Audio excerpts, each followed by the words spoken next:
আসসালামু আলাইকুম। আজকে আপনাদের সামনে নতুন একটা অ্যাপ্লিকেশন নিয়ে আসছি, যার মাধ্যমে আপনাদেরকে ভোটের দিনে বা ভোটের আগেও আপনাদের কোনো ধরনের ভোটার লিস্ট খুঁজে বের করে আপনার সিরিয়াল নাম্বার, ভোটার নাম্বার খুঁজে বের করতে হবে না। এটা হচ্ছে বাংলাদেশ জাতীয় নির্বাচন কমিশন থেকে অনুমোদিত। এটার মাধ্যমে অ্যাপ্লিকেশনের মাধ্যমে আপনার voter number, voter serial number সবকিছু খুঁজে বের করতে পারবেন। তো চলুন দেখা যাক কিভাবে অ্যাপ্লিকেশনটা ওপেন করবেন। অ্যাপ্লিকেশনটি ওপেন করার জন্য সর্বপ্রথম আপনাকে যেতে হবে মোবাইল ফোনে প্লে স্টোরে যাবেন। প্লে স্টোরে ঢুকে অ্যাপ্লিকেশনটি সার্চ করবেন।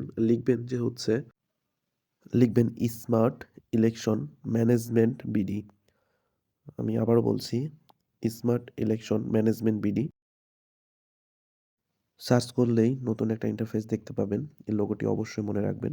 লেখার পরে অবশ্যই আ ই ইনস্টল অপশনে ক্লিক করবেন। তো লোডিং হচ্ছে, একটু সময় লাগবে। হওয়ার পরে এখানে দেখতে পাবেন ওপেনে ক্লিক করবেন। অ্যাপ্লিকেশনটি ওপেন করার পরে জাতীয় নির্বাচন কমিশনের একটা লোগো পাবেন। এই লোগোর এখানে দেখেন লেখা আছে নিচে ইংরেজি এবং বাংলা। যে বাংলা একটা সিলেক্ট করে দিবেন বা ইংরেজি সিলেক্ট করবেন। সিলেক্ট করার পরে লেখা আছে দেখেন ত্রয়োদশ জাতীয় সংসদ নির্বাচন। এখানে ক্লিক করবেন। ক্লিক করলে দেখেন নতুন একটা ইন্টারফেস আসবে। এখানে প্রত্যেকটা জেলার নাম লেখা আছে। যেকোনো যে জেলার সে জেলা সিলেক্ট করতে পারবেন। অথবা এখান থেকে আমরা সরাসরি সার্চ অপশানে যাব। সার্চ অপশানে দেখেন লেখা আছে ভোট কেন্দ্র খুঁজুন। তো এই সার্চ অপশানে ক্লিক করলে দেখতে পাবেন যে এনআইডি নাম্বার লিখুন এবং হচ্ছে জন্ম তারিখ লিখুন। সার্চ অপশান, এখানে সার্চ করবেন। সার্চ করার পরে কাঙ্ক্ষিত ফলাফলটা আপনারা দেখতে পাবেন।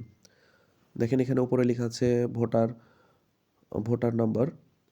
দেখেন উপরে লেখা আছে আপনার ভোটার নম্বর, আপনার ভোট ক্রমিক নম্বর এবং হচ্ছে আপনার কেন্দ্র সহকারে সবকিছু দেওয়া আছে।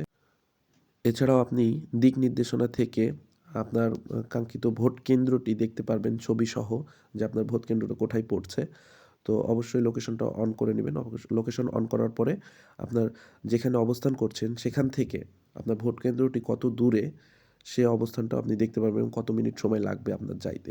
তো আমার ভোট কেন্দ্রে যাওয়ার জন্য আমার সময় দেখাচ্ছে এখানে ৩১ মিনিট। তো ৩১ মিনিট অতিক্রম করলেই আমি আমার ভোট কেন্দ্রে গিয়ে ভোট দিতে পারবো। তো অবশ্যই আপনারা এভাবে আপনাদের ভোট কেন্দ্র নির্ধারণ করবেন এবং সময় সাপেক্ষ অনুসারে ভোট কেন্দ্রে গিয়ে সুস্থ এবং সুশৃঙ্খলভাবে নিজের ভোট নিজে দেওয়ার চেষ্টা করবেন। তো সকলেই ভালো থাকবেন, সুস্থ থাকবেন।